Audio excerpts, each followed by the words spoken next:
عبداللهجان عارفوف اولین رئیس کمیته انداز تاجیکستان ارباب دولتی پروفسور علم‌های اقتصادی و وکیل سابق پارلمان شب 25 فوریه در سن 80 سالگی وفات کرد. به گفته نزدیکانش وی چند سال اخیر بیمار بستری بود و پیوندانش در خوجند پرستاری می‌کردند.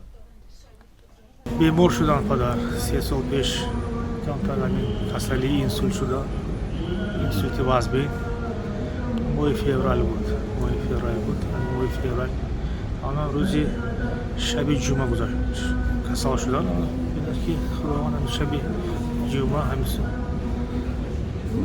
گذشتن. عبداللهجان عارفوف 6 فوریه سال 1941 در دهه رومان ناحیه باباجان غفوروف تولد شده دانشگاه ملی تاجیکستان را با اختصاص اقتصادچی ختم کرده است. بعد فروپاشی شوروی وی از پایه‌گذاران سیستم اندازسپاری تاجیکستان نوین شناخته می شود.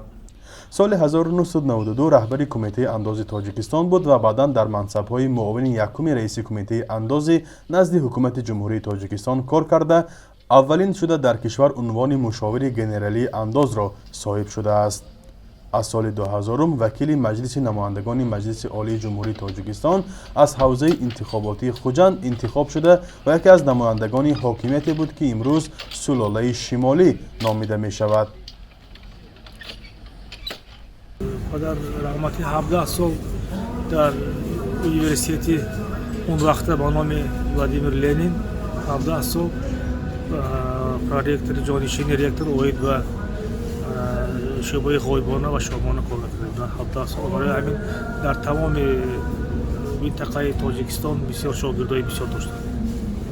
وی زمان جنگ شهروندی به خوجند برگشته سالهای زیاد همچون مدیر فاکولته اقتصادیات دانشگاه خوجند کار کرده است. مؤلف بیش از 500 مقاله و تحقیقات علمی در ساحه مالیات و انداز نیز هست.